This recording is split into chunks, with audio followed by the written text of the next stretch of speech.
Loh, kenapa kau nangis, Mbak? Dari bos itu tapi pulangin bos saya nggak nanya saya dulu, dia dapat aduan dari pembantunya, harusnya kan saya ditanyain ketemu sama pembantunya. Sebentar. Saman suaranya pedot-pedot. Aku nggak jelas saman ngomong apa. Mau nangis, aku bingung. Ada apa? Jelaskan dulu. Nggak boleh langsung nangis kayak gitu.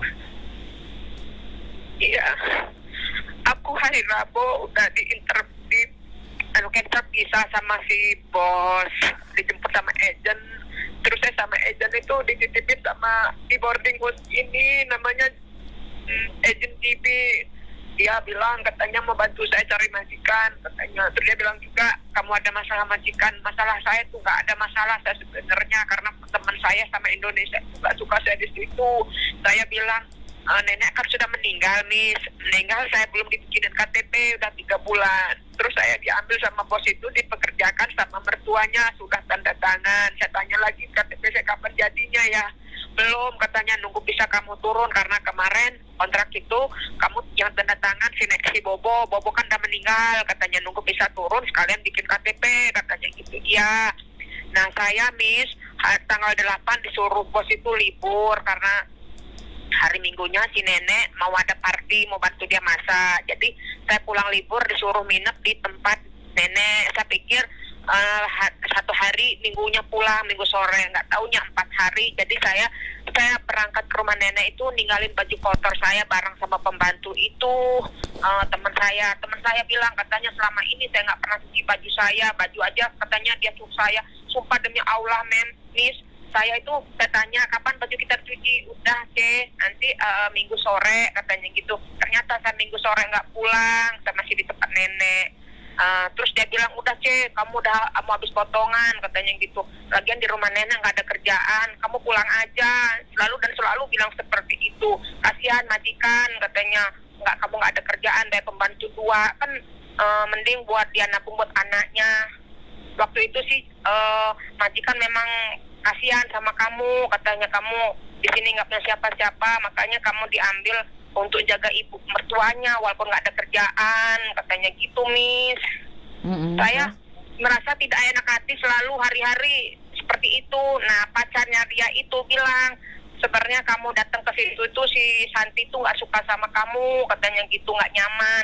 Ternyata dengan tidak kenyamanan dia itu, Miss, kata pacarnya yang di Surabaya itu bilang dia itu kalau teleponan itu sama dia PC itu selalu nggak pernah pakai baju.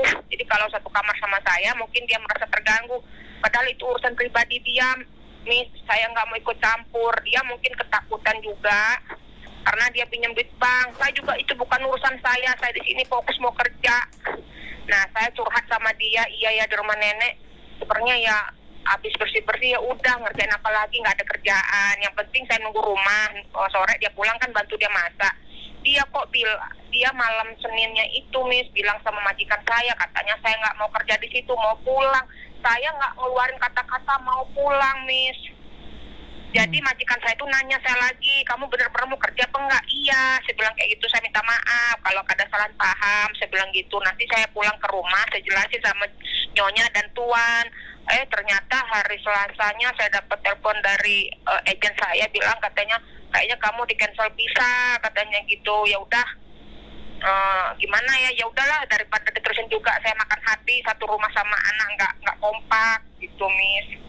Jadi kasusnya gini, Miss, ke the point-nya aja. Saya sudah dititipin di agent ini, di boarding. Agent saya nggak punya boarding.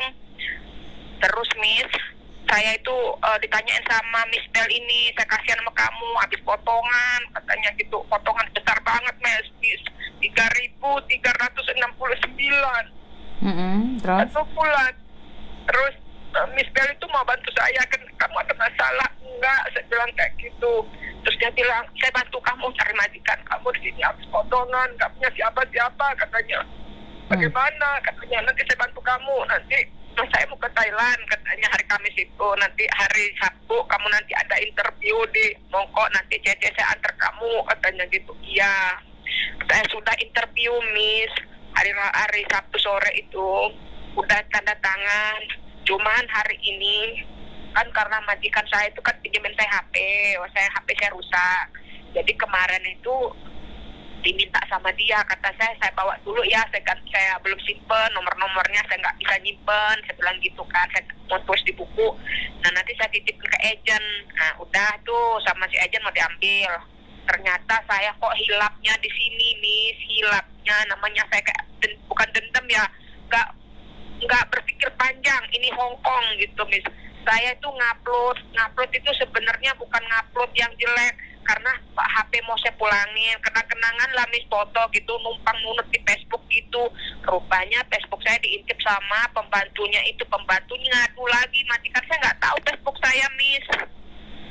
Kata si pembantunya itu, katanya saya ngejelek-jelekin dia, katanya gitu. Saya nggak ngejelek-jelekin dia, saya ngupload ibunya waktu saya berada di rumah sakit, waktu ibunya sakit itu saya, kenangan saya aja. Memang ya kalau nggak ada izin dari ini, kita memang nggak boleh kan ngupload ya, saya sadar. Cuman selama ini majikanku nggak pernah lihat Facebook saya itu, yang selalu ngasih laporan itu pembantunya itu. Memang dia sengaja banget nyuruh saya pulang, jangan sampai saya kerja lagi di Hong Kong. Miss, saya bagaimana ya Miss ya? Kata si agenku hari ini, katanya saya sudah dilaporin sama majikan saya itu ke polisi masalah pencemaran nama baik suaminya itu, pacaran sama pembantu itu. Memang ya Miss keceplosan gitu. Kira-kira kalau saya ditangkap polisi, saya nggak bisa proses lagi ya Miss. Oke, sekali lagi kamu tahu kan setiap kali telepon ke saya secara langsung dan tidak langsung masuk di YouTube sama di Facebook. Jadi jangan pernah menyebut nama siapapun termasuk namamu sendiri, karena saya tidak ingin setelah viral kalian minta take down. Nah, ini lah kenapa kamu ngomong kalau pembantunya itu pacaran sama majikan? Itu kan nggak, dia tuh nggak pacaran nih, karena keceplosan mulut.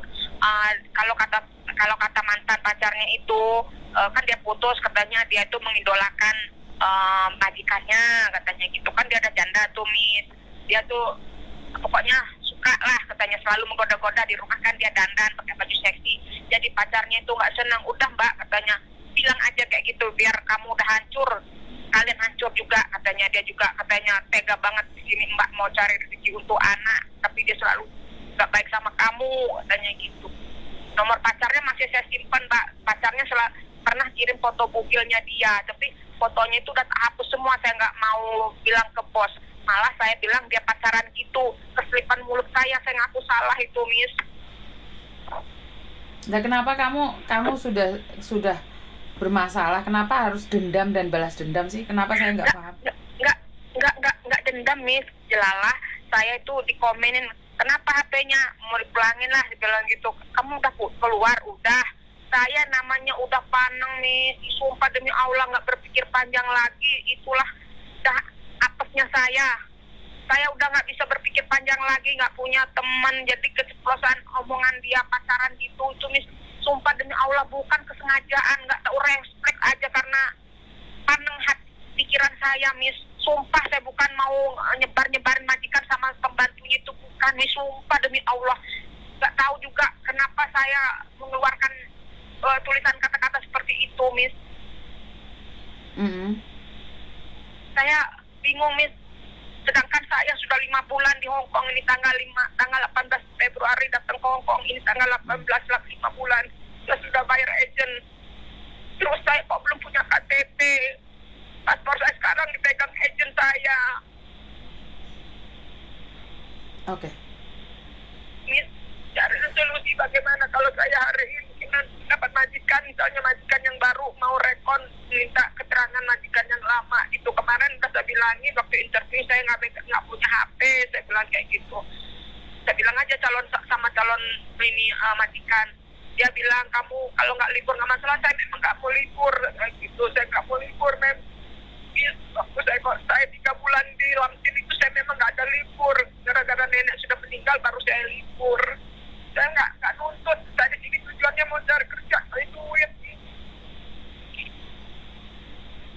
Oke, saya nggak tahu nih salahnya di mana dan bagaimana. Ya itu namanya orang nggak hati-hati lah Mbak. Samen sendiri nggak hati-hati, samen butuh pekerjaan. Kan seandainya nih pembantu yang lama pacaran kan nggak ada hubungan dengan jenengan toh. Bener nggak sih? Iya Miss. Ngapain samen ikut-ikut heboh? Nggak, karena ya saya sudah dikeluarin dari situ itu ya Miss. Saya udah pulang, udah ke boarding ini, nggak tahu itu karena apa, pikiran saya sudah butek. Ya ada yang ngomen biasa gitu, ngomongin pembantunya takut mungkin ketahuan, cuman yang ngomong kayak gitu. Jadi sekarang itu majikanku yang perempuan sama yang laki itu berantem, kata si agent ya. Agent itu udah ngejelasin, mungkin dia berkata seperti itu berbohong, kata si agent masih ngelindungin ya. Mungkin dia karena dikeluarin dari situ nggak nanya-nanya dulu, langsung dikeluarin aja. Seharusnya kan nanya dulu. Saya masih Santi, si Santi itu bilang Miss ke saya, Kak C, kalau Cece mau ganti majikan atau pulang, ini katanya nggak apa-apa, malah majikan seneng. Tapi kalau majikan yang mau intermit kamu, katanya ya kasihan, bilang kayak gitu. Tetapi ternyata sebaliknya, dia bilangin saya mau pulang, majikanku langsung marah. Makanya si agen bodohan saya, yang bayar kamu siapa? Ya majikan. Kenapa kamu dengan Santi?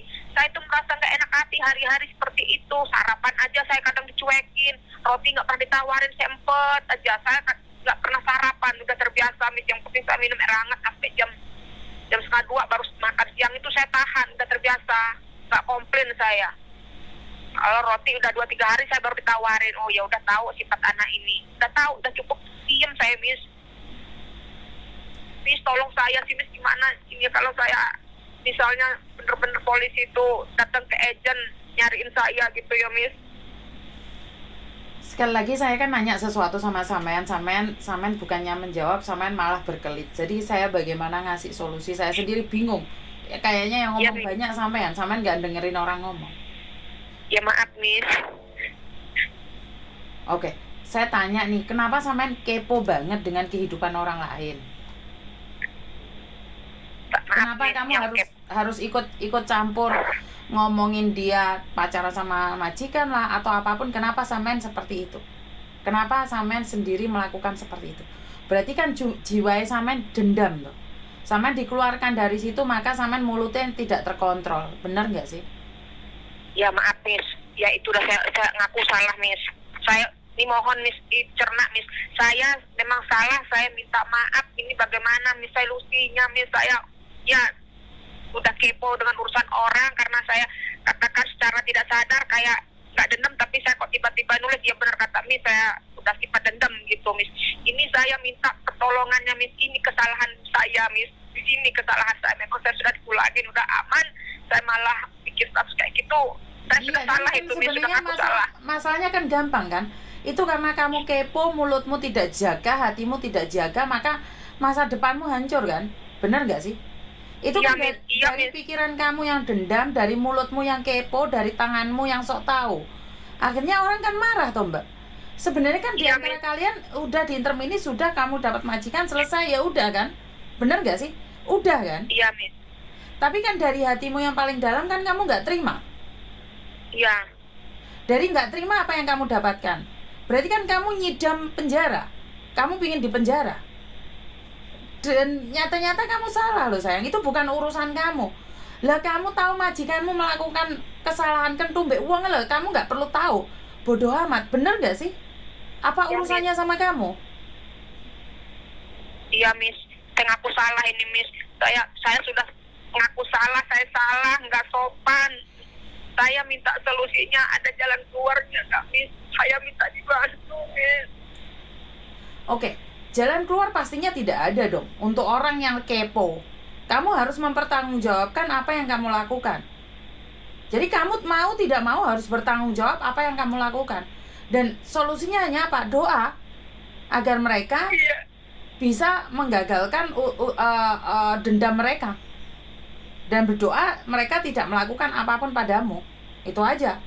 Karena kalau di Hongkong sudah melaporkan polisi, tidak bisa Mbak. Makanya jari dan mulut itu harus hati-hati. Jika ada orang nekat, kamu dilaporkan, hancur masa depanmu di Hongkong. Pulang Indonesia nggak masalah, di penjara. Yang jadi masalah kalau kamu di penjara, masih potongan cangkemnya banyak bacot, bener nggak sih? Iya Miss, saya salah Miss. Apa yang saya bisa katakan sekarang adalah berdoa. Berharap mereka tidak melakukan kesalahan yang sama dengan apa yang kamu lakukan. Solusinya sabar. Dan menerima kenyataan bahwa hidup ini tidak boleh ikut campur hidupnya orang lain. Pacarnya sakit hati kan urusnya pacarnya, Mbak. Kenapa kamu ikut campur? Bener nggak sih? Iya, Miss. Kalau dia menyebarkan foto telanjangnya ke kamu, kalian berdua itu sudah salah. Ngerti Ya, nggak? alhamdulillah saya hapus juga, Miss. Saya nggak sebarin juga itu, saya buang itu. Saya takut jelalah karena saya ya ngupload, bukan ngupload secara terang-terangan itu, karena si pembantunya ngintip di Facebook saya, dilaporin ke bos itu, Miss. Ya makanya. Sekarang yang hanya bisa kamu lakukan berdoa dan berusaha agar mereka tidak terlalu parah ke kamu. Iya, Miss. Ya kalau memang kamu di penjara atau dipolisikan ya karena kamu salah. Ya apakah saya akan bawa pengacara terus marah sama mereka? Lah kan ya salah, Mbak. Kamu harus bertanggung jawab atas kesalahanmu. Bener nggak sih? Iya, Miss. Saya kalau di penjara gimana ya? Aku yang salah, saya, Miss. Bukan, sebentar. Gak usah nangis. Kamu yang salah itu bukan berarti kamu salah terus kamu nangis itu selesai, Mbak. Paham nggak maksudku? Ya dihadapin. Tapi di Hong Kong ini kalau belum terbukti benar-benar salah, kamu nggak akan di penjara, kamu masih diproses di luar sana. Nah, ini adalah waktunya kamu berdoa dan bersihin hatimu yang kotor itu. Sudah stop, jangan terlalu banyak bicara. Jangan terlalu kepo, jangan terlalu bercerita lagi sama orang-orang lain. Ngerti nggak? Ngerti, Miss. Hati-hati, jangan main media sosial lagi. Jangan curhat ini, curhat itu lagi. Di Miss Yuni kamu curhat, nggak apa-apa, nggak ada yang tahu siapa kamu. Bener nggak sih? Iya, Miss. Dan Miss, apa? kalau saya di penjara. Saya nggak siapa dengar yang kamu ngomong, Mbak. melindungi Saya nggak dengar kamu ngomong. Aku dengar kamu nangis kok. saya kalau di penjara bagaimana, Miss? KTP-nya saya nggak punya. Di penjara kan nggak perlu punya KTP. Penjara masuk penjara aja. Kenapa harus bingung dengan KTP? Emangnya kalau punya KTP nggak jadi di penjara? Bukan, nanti saya ditanyain kenapa datang nggak punya KTP gitu. Nggak ada masalah.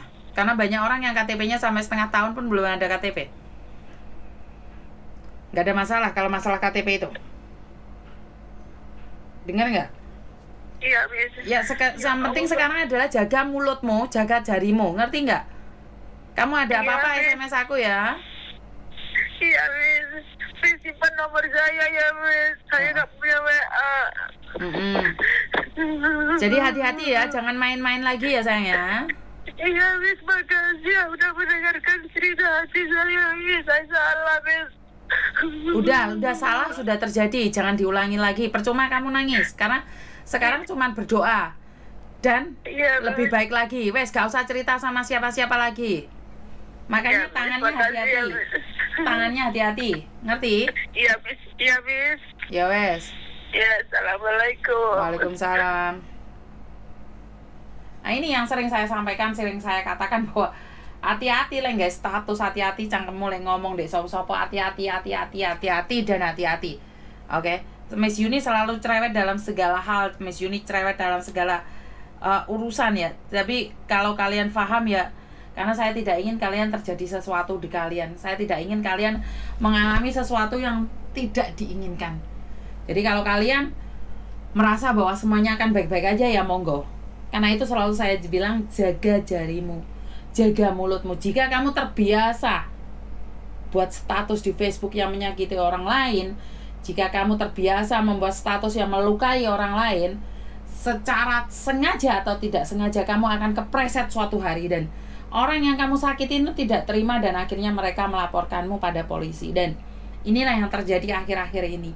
Kenapa saya selalu bilang berhati-hatilah, pandai-pandailah bermedia sosial. Kamu boleh dendam, tapi jangan jadi bodoh karena dendammu. Jangan jadi khilaf karena dendammu. Karena jika dendammu kamu biarkan begitu saja, maka emosimu tidak akan terkontrol. Emosimu akan menggebu-gebu dan emosimu akan menguasai dirimu. Saat emosi menguasai dirimu, otakmu tidak bisa berjalan dengan lancar. Otakmu tidak bisa berpikir secara nurani. Yang kamu inginkan adalah menguasai sesuatu. Yang kamu inginkan adalah menyakiti sesuatu. Yang kamu inginkan adalah menghancurkan sesuatu. Kamu tidak tahu bahwa kamu saat ini sedang menghancurkan dirimu sendiri. Kamu lupa bahwa kamu saat ini sedang menggores luka dalam tubuhmu sendiri. Masih ingat cerita gergaji dan ular? Ular merasa bahwa lipatan gergaji itu melukai tubuhnya. dan dia memberikan kekuatan itu yang sangat kuat untuk mengeramkan tubuhnya pada gergaji. Tapi ular itu tidak tahu bahwa tidak ada yang menyakitinya. Dia menyakiti dirinya sendiri dengan melipatkan tubuhnya pada gergaji, sampai akhirnya dia mati karena kebodohan sendiri, menyakiti diri sendiri. Jadi salam waras buat teman-teman. Jika ada orang yang akhir-akhir ini akan menyakitimu, jangan balas untuk menyakitinya. Tapi semakin orang lain menyakiti dirimu, semakin kamu tepuk dada tanya selera. Mungkin ada sesuatu yang gak benar dalam hidupmu, dan dengan seizin Tuhan, manusia seperti inilah akan mengasah dirimu untuk lebih baik lagi. Jadi jangan dendam saat ada orang melukai dirimu. Itu aja dari saya, kurang lebihnya saya minta maaf, dan wassalamualaikum warahmatullahi wabarakatuh. Berkat Tuhan mengalir atas hidup kita semua. Semoga semua makhluk hidup bahagia, dan terima kasih. Bye-bye.